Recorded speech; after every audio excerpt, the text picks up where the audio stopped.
Hello, greetings to you wherever you are watching me from.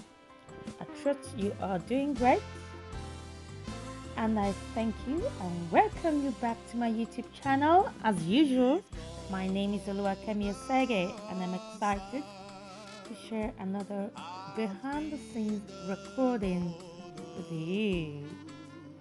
So, a couple of weeks ago, or 3 weeks ago, I created this two-tier birthday cake for a very lovely lady.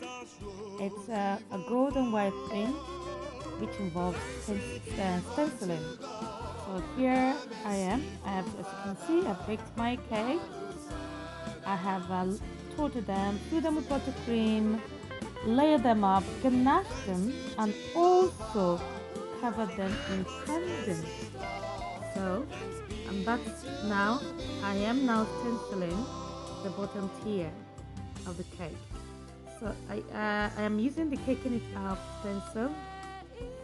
In order for me to stencil, I'm trying to ensure that the stencil template is properly or stably placed on the cake. I'm using pin to hold it onto the cake. It's a clean pin, by the way. I bought it for the purpose of caking, so it's not been used for anything else. And by the way, my hands are washed before I commence this recording.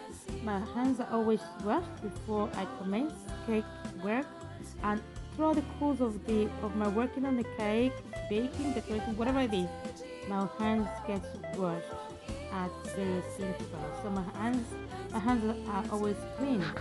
So as you can see, at this point in time now, I am now applying royal icing. Yes, royal icing. I make my royal icing myself. I use two ingredients. It is egg whites and icing sugar. Mix them together to a desirable consistency, and then apply it. Use it as desired. This time, for this purpose, I'm using it as to stencil my cake. And as you can see, or you can probably have noticed, I'm doing something different with this behind the scenes recording. I have not sped up the video. This is the real time, although I've cut out some section, some bits, some recording, but this is real time recording of this particular segment of the process, just for you to have an insight or an idea of how long it actually takes to decorate a cake.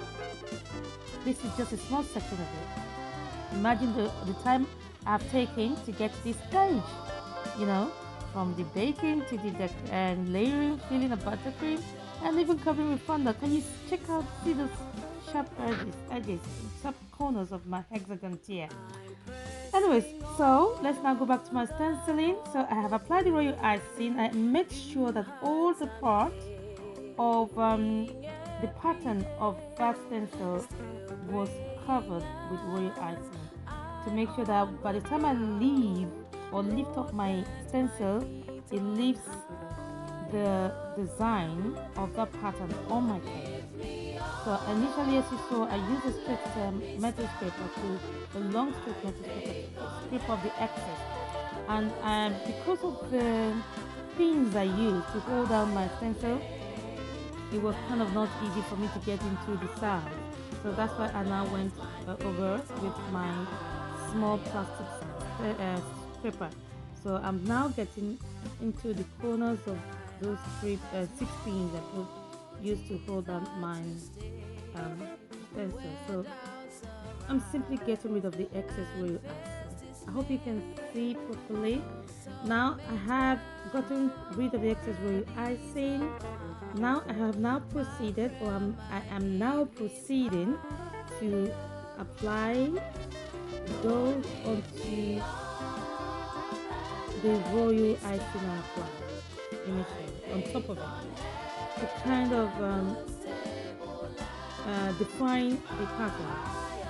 So this gold paste I'm using is made up of edible gold dust.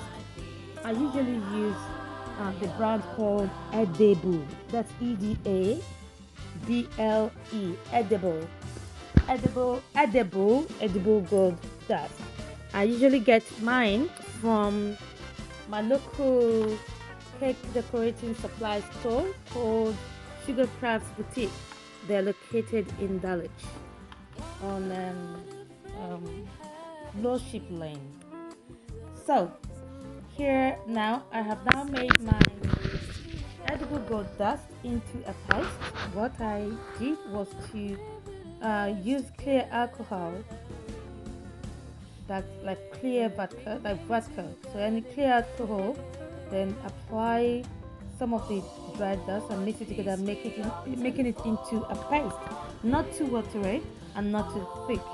So once I got the consistency I needed, of course I'm using my brush. I'm applying that gold paste onto the royal icing surface I created, ensuring that the pattern, the hole creating the pattern on the stencil is covered, so that by the time I lift up that stencil, you will see the impression that is made on that side of my hexagon here.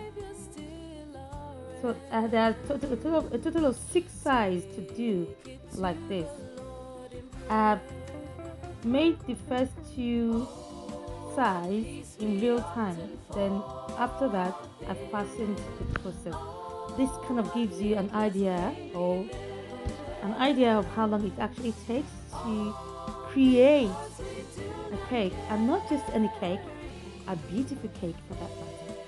And so that's I finished that process on that side of the hexagon here. So you can see I've lifted off my template. Yes, that's the pattern, that's the impression left. With stenciling you have to be very patient, very gentle. You cannot rush it, otherwise you will smudge the pattern. As you could see in the earlier recording, there was a bit of smudge on some lines there. Yes, I addressed it later on. Yes, but you try as much as possible to leave little or no smudges when you are trying to use a stencil on a cake.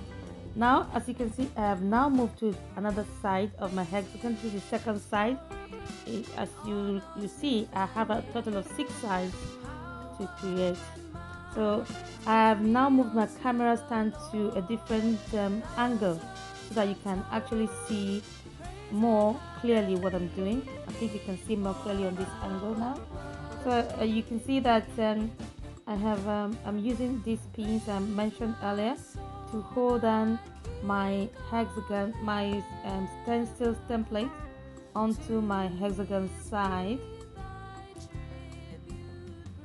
And now I am mixing again my royal icing to ensure that it is softened. With royal icing, it kind of gets hardens up a bit. So over the process, because of the process, I had a little bit of drop of water, and I mix it to make it a bit softer to enable me to apply it onto the stencil for easy movement. Again, I'm using my small offset spatula to apply the royal icing onto that side of my hexagon here, ensuring that I am covering every side or every area of the stencil on my cake, making sure all the holes of the template of the stencil, I'm not sure how best to describe it, is covered in royal icing, getting into every corner. And have you subscribed to my YouTube channel? If you haven't done so, this is a perfect time to do so. I'd love to read your thoughts. I'd love to read from you. Please subscribe to my YouTube channel and hit that notification bell to alert you whenever I upload a new video. I endeavor to upload videos at least once a week. So here now, as I did earlier in the first side, I am now using my small plastic scrapers to scrape off the excess of the royal icing from the surface of my template. So if you haven't subscribed to my channel, please do subscribe and hit that notification bell to alert you anytime I upload a new video. I endeavor to upload videos at least once a week. So there's always something interesting to watch on this channel. I can guarantee that. And I'd love to read your thoughts. Just leave me a comment. And if you like my video, please do leave me a thumbs up. To assure me that you actually watched this video, can I ask that you please leave me a like after watching this video. Please leave me a like after watching this video and leave me a comment. I'd appreciate that. And please do share to your friends and family, anyone that may be interested in caking, or maybe just interested in artistic stuff, whatever. I would really appreciate it. And then now, as you can see, I have proceeded again to applying my edible gold paste onto that rear icing surface. Draw icing applied on my template, ensuring that every area of the template is covered on my cake in gold. Again, I'm trying to be as steady, as slow as I can, and as patient as I can to ensure that I do not leave smudges, or I leave little or no smudges. Sometimes it's very difficult to avoid, but if you can avoid it and endeavor to avoid it. Sometimes when you leave such smudges, it is very difficult to try to tidy up. Luckily with this one, there was not much smudges left behind, but even the ones that were left behind, I could easily use my brush to tidy it up. You will see shortly how that is tidied up. Now I have finished applying the gold paste. I'm now removing my stencil. I'm removing the paints. Yes, first of all, and then lifting it up gently off my cake.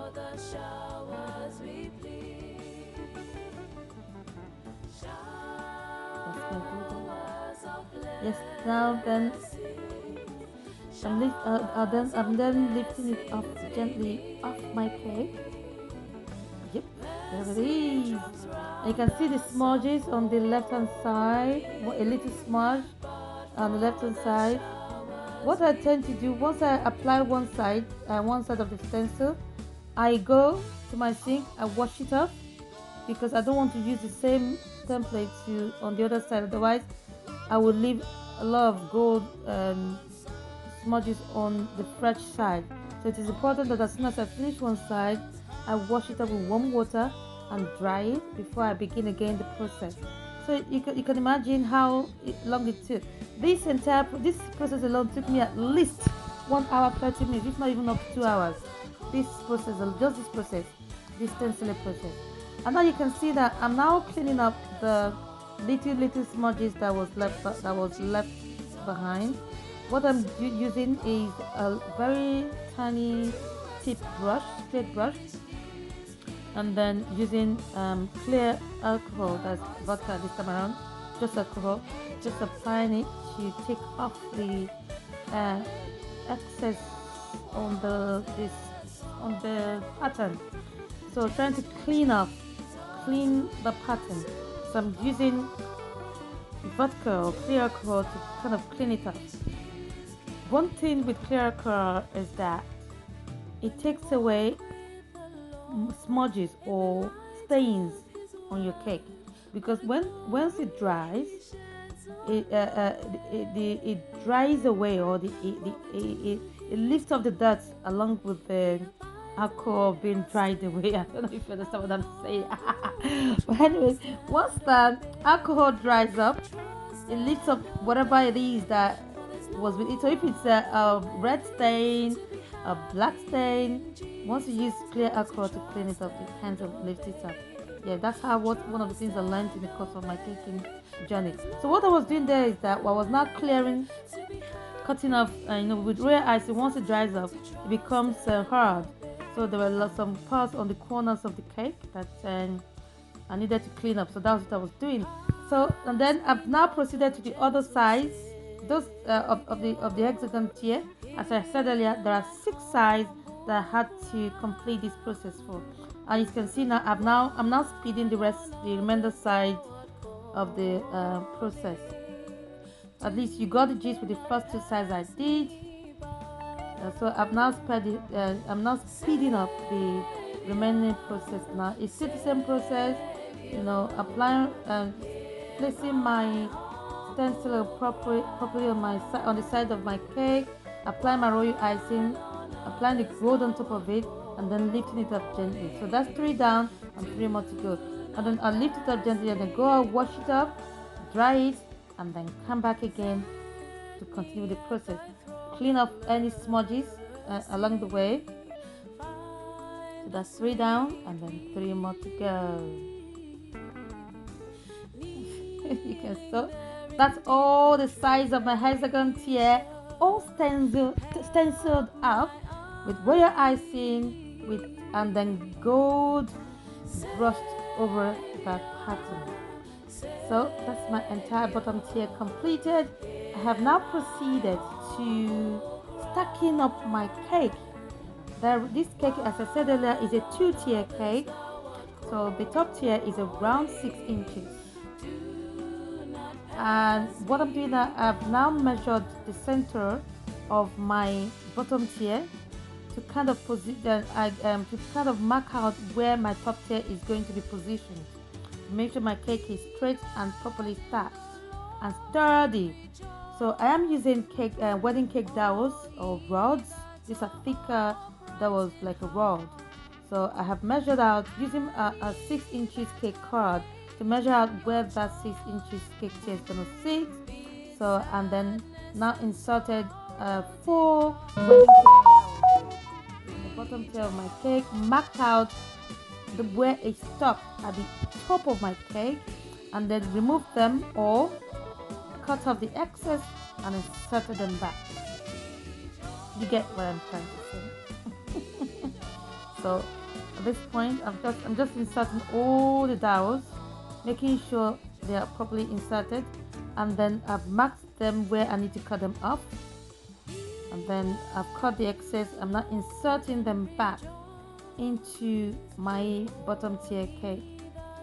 Those rods, those cake dowels, are the support for my 6th tier top tier, because if there are no dowels at the bottom of those cakes, the 6th tier top tier cake can collapse into it.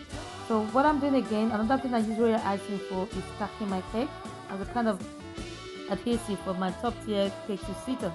So I've now applied royal icing on top of my bottom tier cake, and I've now of course moved it to the to one side to enable me lift up my top tier cake. And that's the 6 inches top tier cake, which I've now placed on my royal ice on my bottom tier cake using my royal icing as adhesive. At the base of my top tier is another card. So there's a cake card, a 6 inches cake card, in between the 2 cakes.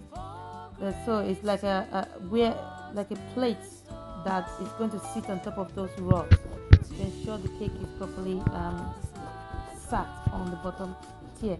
So I've now proceeded to decorating the cake. So I have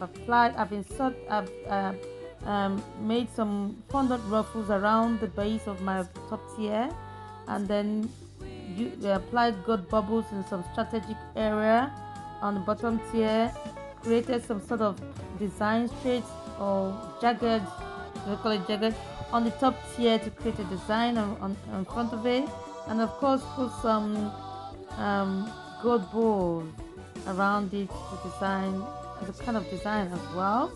Well, this design was actually sent to me by the client, but she informed me that she wanted just white and gold. What she sent me was blue and some other color and gold, I think. So I've now proceeded to inserting the cake topper. That cake topper, by the way, was created by yours truly. So it has the celebrant's name there. It says happy birthday, Aramide, who is a celebrant. And that's my finished cake. I hope you like it. Don't forget to leave me a comment. Don't forget, do me a favor. If you've watched this video, so that I know you've watched this, leave me a thumbs up, leave me a comment. In fact, primarily, leave me a thumbs up. And I look forward to seeing you in my next video. I hope you do like it. Don't forget to like. Don't forget to share. Don't forget to subscribe to my YouTube channel and hit that notification bell. This will allow you whenever I upload a new video. And do not forget to leave me a comment. I love to listen to you. Thank you so much. And until next time, do take care. And bye for now.